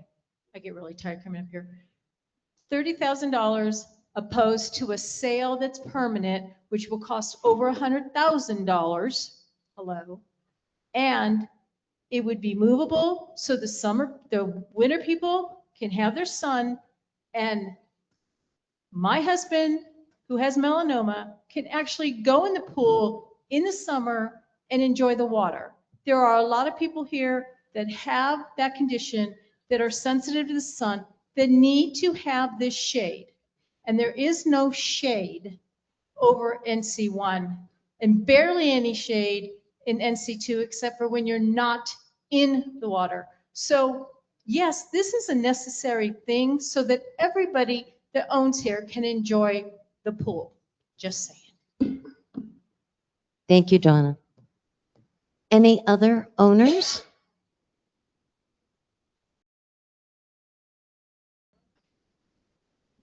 Vicki, did you want to elaborate on something? This is for 2 shade sails, each one 15,000 or less. The, how big it is, it's 10 by 16. And will provide, the shade will throw because it's like a big leaf. The shade sails that the person was talking about for the town center, when Greg came and gave us our design, we priced those out, and those would come to $123,000 for 3 of them, which I think is outrageous. So we did go to other shade sale people and got bids for the town center pool area, which were much more reasonable. But you couldn't get a shade sale from any of these companies for under $25,000. So I'm just saying that these, for 2 of them, for $15,000 each, is not exorbitant if you haven't checked the price of permanent shade sails that are set in concrete, and you have to have engineering to drill the cores down and that sort of thing. So I just want to address those issues. Thank you, Vicki. The other thing to just mention about a permanent structure, you need a permit from the city of Surprise to install a permanent shade structure. It requires a permit. Let's do a roll call vote, please. Becca Paulson, Yes. Cliff Giroux. Sorry, no, I'm sorry, I didn't understand you. no. No, okay. John Chilcote, Yes. Chuck Garvey, No. Brad Midkiff, No. Jennifer Elswick. Yes. Tie vote 3-3.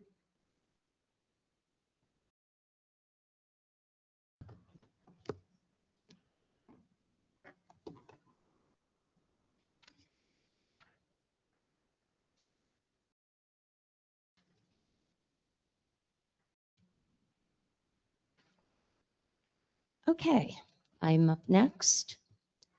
I, Jennifer Ellswick, move to approve repairing the tracks in the coping structure surrounding the town center fountain for an amount not to exceed $2,000 to be paid out of operating. Is there a second? Second. Director's questions? Yeah, this is another one of, I've seen R&N builders do quality work, but this is another vendor that is not registered with the Arizona contractors. And I could not find him under the Arizona Corporation Commission that he has a business license with the state. So this is a second vendor that we keep using that does not meet. And because we're doing it in a public area, that we're acceptable of any kind of liabilities or any kind of non-quality work, that we can't have the state help us achieve the quality work, or he doesn't have a bond so we can go after it for the quality. The Arizona contractors, the limit is $1,000. Anything above $1,000, you have to have a contractor's license.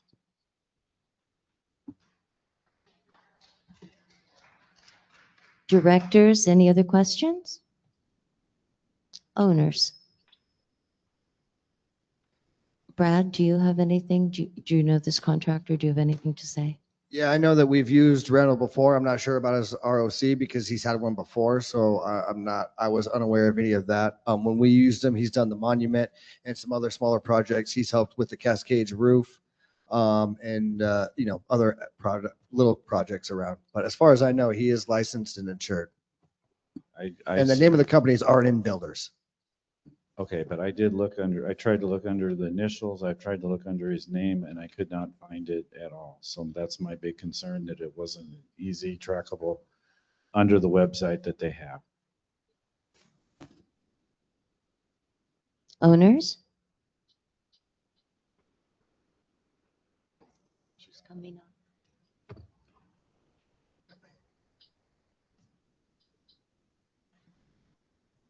Hi again, Angie Ganzuk, Lot 536.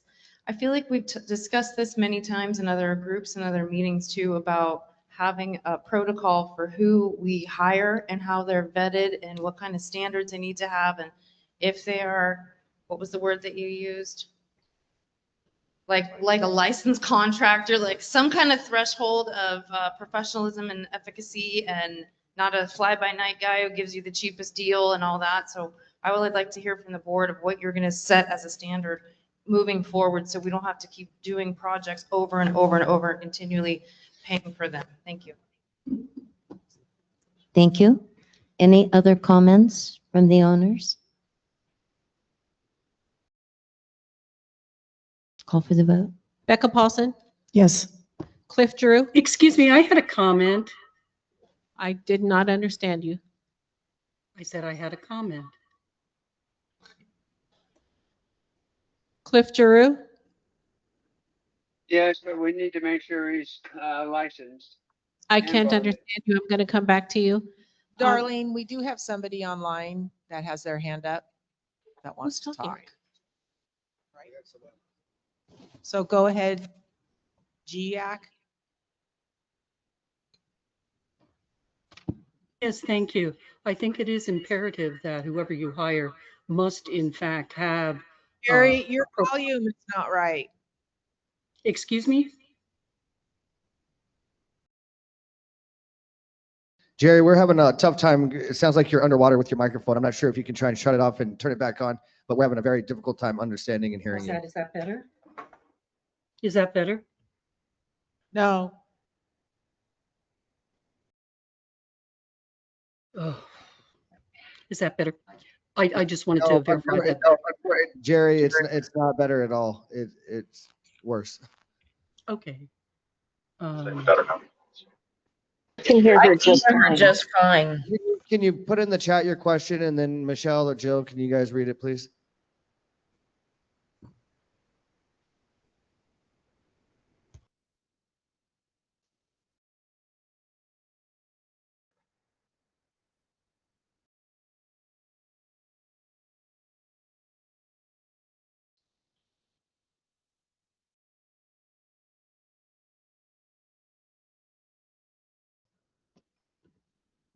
Did she get it in the chat yet?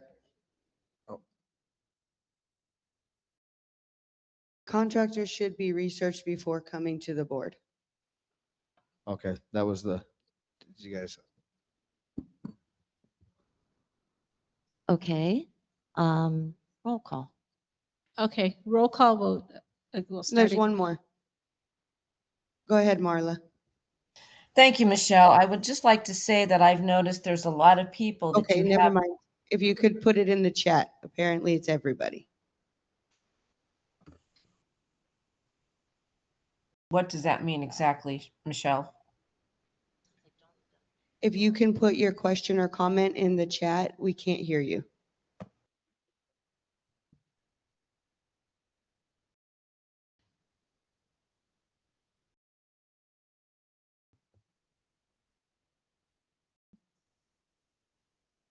Can you guys hear me? No, you sound the same.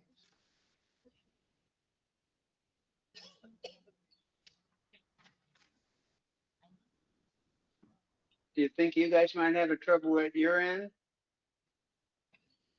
Hey, Cliff, the microphones are messing up, so you're gonna have to put in the chat your when the vote is called out. I'm not sure what's going on. It sounds like some audio issue. I'm gonna blame it on not us. So I don't know why I think they got. Because I think they want to. Because she didn't put anything in the chat. Michelle, do we have anything? She didn't put anything in the chat. I no. cannot find chat. Which one is chat? If I may ask. I can hear Marla just fine. We're having a town, we're gonna Found meet it. them and then call for the vote. So just, if you guys can meet them, please. Okay, this is a roll call vote. Okay, Becca Paulson, Yes. Cliff Giroux,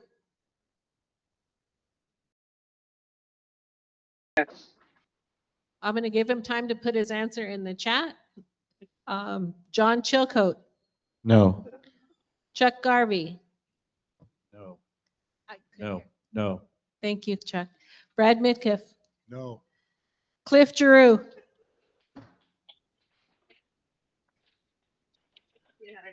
Oh. he said no. Jennifer Ellswick, Yes. motion failed 2-4. Thank you.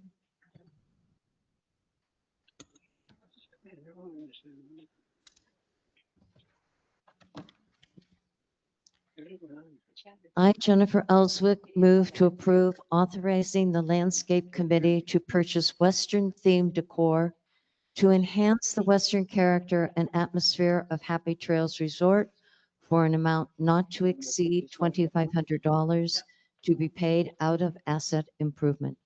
Do I have a second? Second. Directors? I guess okay, is that working better?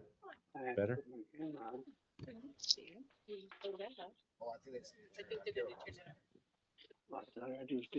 Testing, test.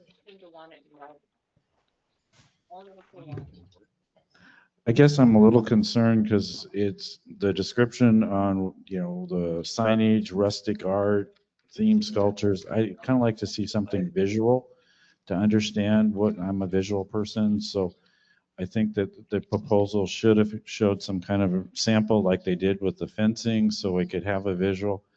I'm not overly comfortable of just not seeing exactly what's going on or the items that are being presented. I actually have another concern that this is coming out of asset improvement. We're nickel and diming that fund way too much. This should be operations. So first of all, I'll amend my motion to say operations, or it's your motion. So. Amend to operations. Second. Okay. I have a question on one of the, on the letter to the board members. It says that they want a petty cash purchase account. Is that a one-time $2,500 or do they keep adding to it? It would be a one-time $2,500 petty cash account. And the reason that the Landscape Committee was asking for this is because often the Landscape Committee members will find something like a wagon wheel on eBay or something that would add to the Western theme, or on Facebook Marketplace or wherever else that people might be selling things. And by the time that it would come for a vote, it would already be sold. So they were asking for a petty cash fund of $2,500 to use toward these purchases.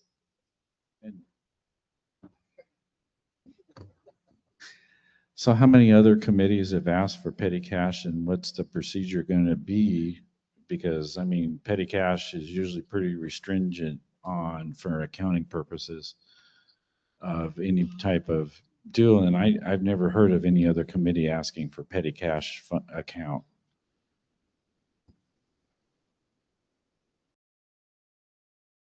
Directors, anything else?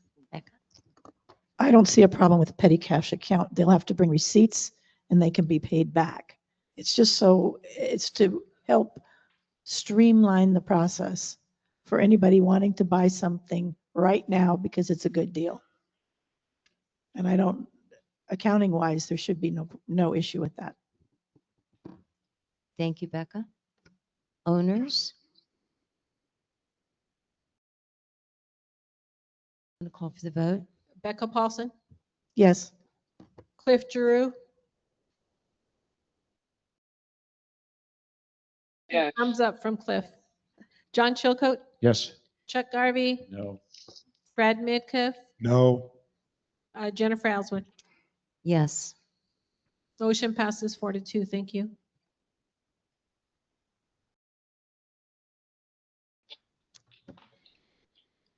I, Jennifer Ellswick, move to approve authorizing the Landscape Committee's recommendation to enhance the existing resort planters with a single ornamental feature plant and complementary drought-tolerant accent plants, and painting the planters at an estimated cost of $200 per planter to be paid out of operating. Do I have a second? Second. Directors? How many total planners are we talking? Can we put a not to exceed amount? Could barely hear you. I'm sorry. I'm going to try it both ways. So how many total planters, and what color is the planters going to be? Because I've heard rumors that they're going to be black. Yeah, black or dark brown to match the roof, which will enhance the cactus or whatever we decide to put in there. There's 15 pedestal planters that are the kind that are out in front of the PAC. And there is a total of 8 of the smaller planters. Not all of them will require new plantings. Some of them look still pretty good with the cactus in them, but that's how many there are. So if we went $200 at the very max, I don't think it's going to be that much, but I just wanted to put not to exceed. It would be like $4,600 if we used all that, which I don't think we will, but just wanted to be safe than sorry. Thank you, Vicki. Do I have any other questions? Oh.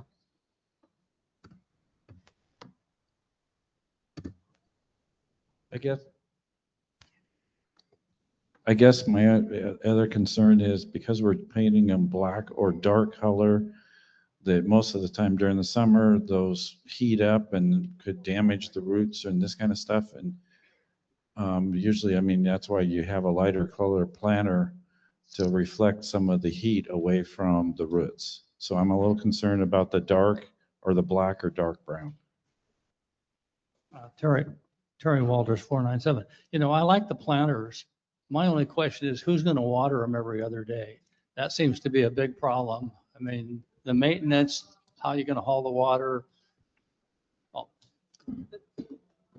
The landscapers currently bring in water to water those planters as it is, as they are now. So that would be the same, it would be the same.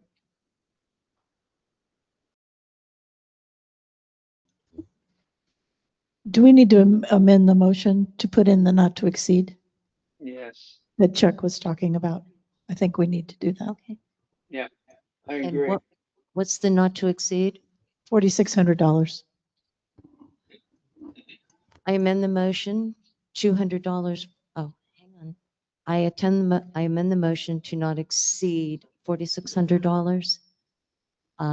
Second. Second. Thank you. I just wanted to address the question about the planters being a dark color. It won't be a problem because we have the people watering them and they will be drought tolerant and most of them survive the summer fairly well. Also, this will be all volunteer work as far as painting, going and buying the plants and buying the soil to put new soil in there. And so you're getting a bargain. I guess because I know we brought it up before, because we have volunteers, our insurance or company insurance will cover the volunteers? Is that a yes or no? Yes. Okay, thank you. Hi, Mike Rugland, not 1130. Originally, those planters were painted by me and my wife. They were planted by me and my wife. And I don't think we spent, I would bet money we didn't spend more than $500 for doing the whole thing. So I don't know where we're spending $4,600 for.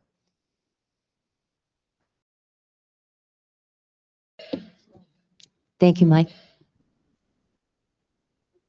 Any other owners?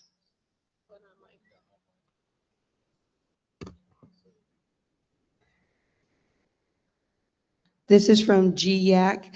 I am opposed to this motion. Before landscape or operations spends another $1,000, they need to look at the tethered, ripped, dragging cloth covering shade sail over the machine room at the Villa Pools. It is a total humiliation to ask any employee to go about with a bucket of water in the intense heat. Thank you. Anything else? Call for the vote. Becca Paulson, Yes. Cliff Giroux, Yes. John Chilcote, No. Chuck Garvey, No. Brad Midkiff, No. Jennifer Ellswick, Yes. 3-3. Motion dies.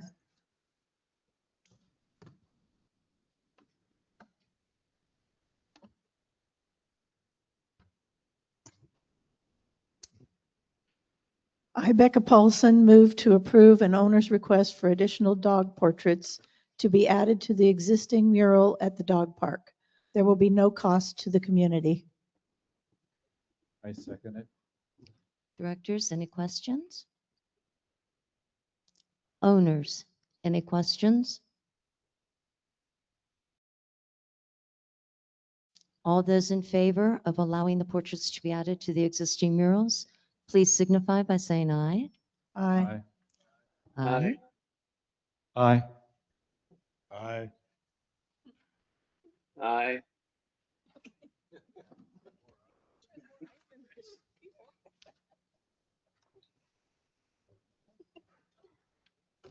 I would like to amend the last motion. I, Jennifer Ellswick, move to approve the creation of an ad hoc committee to create an RFP and obtain proposal for a new management contract and to appoint Michelle Stoltz as committee chair and for the committee to have a board liaison.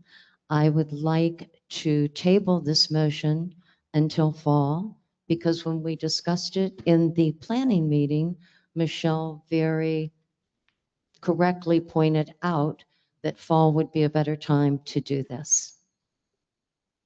Do I have a second? I second. Directors, do you have any questions? I am going to call for the vote then to table this particular motion until fall. All those in favor? Aye. Aye. Aye. Aye. I oppose. Aye. I oppose.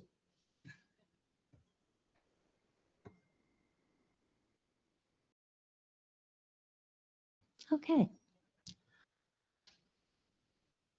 I do have a couple of comments and some things that I wanted to update everyone on. First of all, how is everybody enjoying May and March? It's been extremely hot for this early in the year and for a pretty long stretch of time. Thank you all for coming. Thank you all for coming out today in the heat. And thank you to everyone who is online. If you did not get the opportunity to hear Karen Stewart speak about her independent research into the alleged embezzlement at the town hall meeting, the meeting was recorded and her research is available on Front Steps. She also received questions after her presentation, which she answered, and they will be sent out in an e-blast for everybody to hear answers to the questions that she was asked. Also, I'm sure everyone is aware that Officer Jones from the Surprise Police Department came to my home, and I wish to give everyone an update on that particular thing that is happening at Happy Trails. An update on the complaint of embezzlement filed with the Surprise Police Department. A person indicating that they represented the Happy Trails Board of Directors, filed a complaint of embezzlement with the Surprise Police Department. Officer Jones came to my home to ask if I wanted to act on the complaint. There are two problems with his request. First one is there was no embezzlement, and the second one is that I could not make that decision. It would be a board decision to bring a complaint. Officer Jones knows who filed the complaint. However, that person wished to remain anonymous. We have filed the paperwork to get a copy of the original complaint showing the filer's name. This case has been turned over to Detective McGonigal and is an active investigation, so no information is available at this time. We cannot even get an answer as to what is being investigated. As we learn more, we will let everyone know. If you are leaving Happy Trails or traveling this summer, please travel safely. If you are staying in Happy Trails, please take advantage of and enjoy all of the summer activities that Happy Trails offers. Thank you.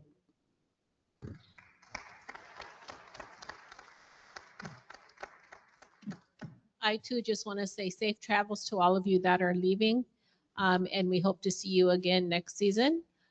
Today at 4 o'clock, we will be having a small little going away for Thelma and Jill here in the PAC. So if you have time, please stop by, or if you want to just hang out until 4, that's also fine. But we are going to be kind of sending them a little send off. Even though they're still going to be in the community, they'll no longer be actively working in activities other than possibly, hopefully, volunteering here and there. Okay, thank you. The March 26th, 2026 Happy Trails Community Association Board of Directors meeting is now adjourned. Thank you all.